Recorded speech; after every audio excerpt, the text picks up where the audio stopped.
Hi, this is George Alger. Welcome to today's segment of Our Ventura TV. Today's episode is part of our special Ventura County faith-based series. And today we're going to be talking about the Ventura Center for Spiritual Living.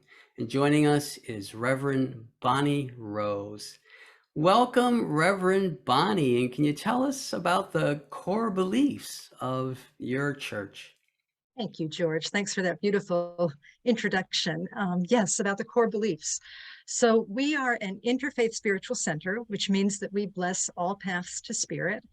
And really what our founder, Ernest Holmes, did was he studied a lot of the world religions and found the golden thread, like the perennial wisdom in each of them, the concepts that keep appearing over and over again.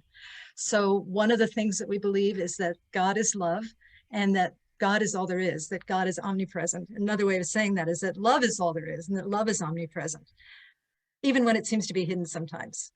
And part of our work is to align ourselves with that love. And we do that through various spiritual practices like forgiveness and joy and kindness and all kinds of things like that. So we take responsibility for our thoughts. We believe that our thoughts and our beliefs and our actions, the quality of those things affect the quality of our lives. So we spend a lot of time working on ourselves to help us be in better alignment with love.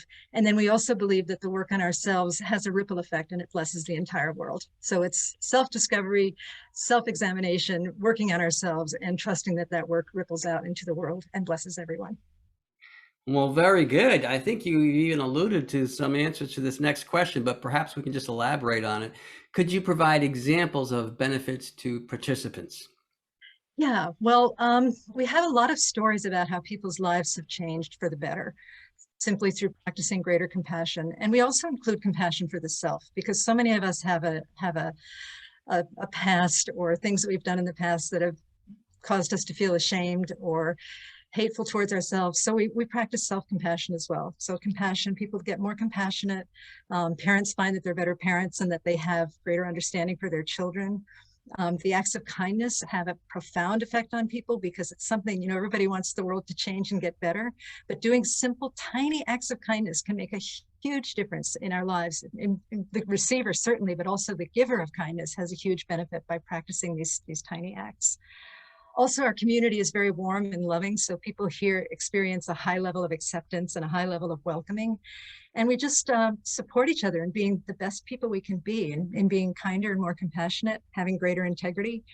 And, these principles they're free, they're available to everyone. And all we need to do is just practice them through certainly meditation, prayer, and also taking the practice off the mat and practicing these principles in our daily lives.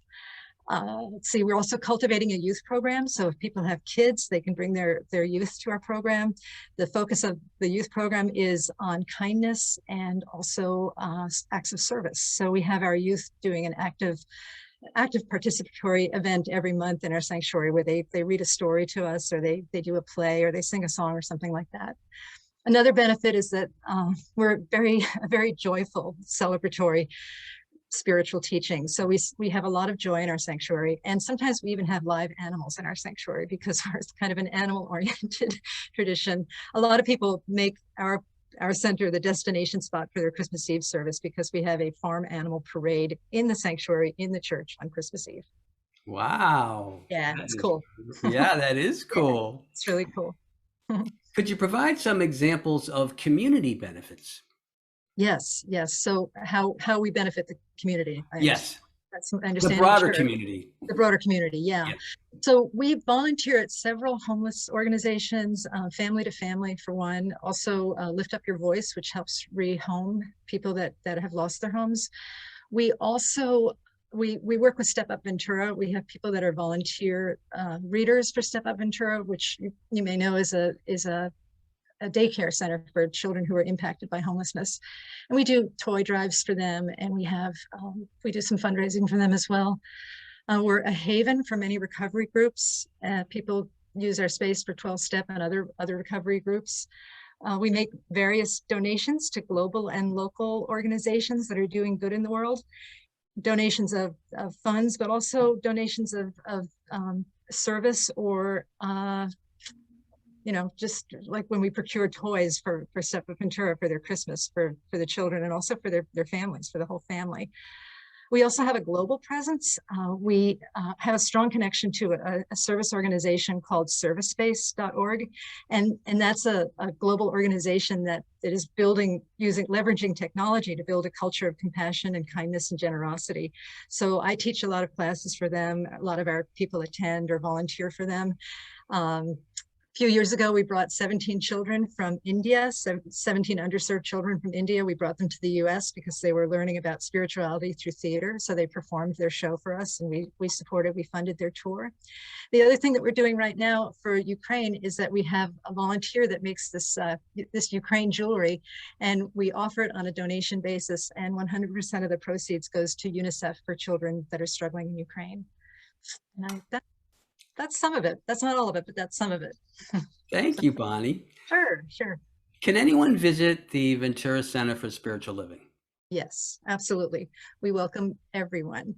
We welcome folks of all colors and nationalities and people that have studied any particular faith or a part of any faith. We have some Buddhist members, we have some atheist members, we are friends to the LGBTQ community.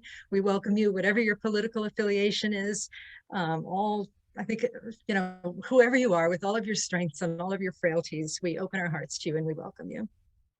Very good. Now, should a person contact you in advance, or can they just arrive unannounced? You can just arrive unannounced. Our Sunday services are at 10 a.m. and they can just show up and come on in, and we'll give them a warm welcome and help them find a seat. It's a beautiful space, and we'll embrace you with love and trust that you'll have a beautiful, inspiring experience. Very good. Now, speak a little bit more about what a new person might experience on their first visit. Well, let's see, a warm welcome, which I think I already said. Lots of love, lots of laughter. We have a beautiful sanctuary. In our choir loft, we have these cardboard figures of mystical teachers from many of the world religions. We've got the Buddha, and we've got some of the Hindu gods and goddesses. We've got Jesus, we've got Moses, we have some contemporary teachers. We have some unlikely teachers like Fred Rogers, cardboard cutouts of all of them. So you'll know that you're in an interfaith space where we bless all paths to God. The message is life affirming. We don't shame anybody. We don't tell you you're an evil sinner. We just lift you up into, we search for the good in people, and then we amplify it through giving you specific practices that you can do to amplify your own good and to then share that good with others.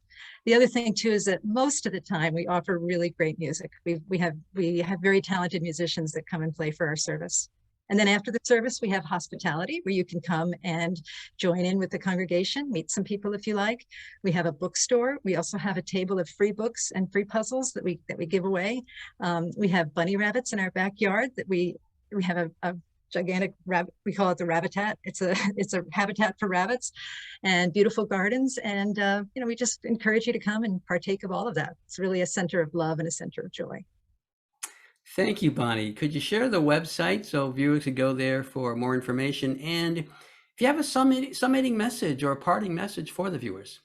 First of all, the website is www.ventura, C as in center, S as in spiritual, L as in living.org, www.venturacsl.org.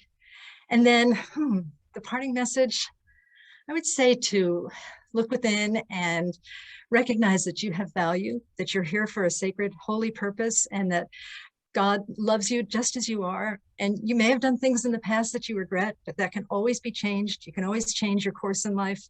And we can help you with that. We can take you in, love you as you are, give you spiritual tools.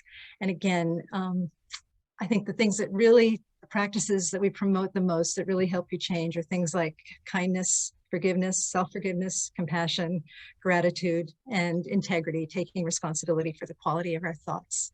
I think that's it. Thank you very much, Reverend Bonnie. We're going to wrap things up here. This is George Alger signing off for this segment of Our Ventura TV. Until we meet again.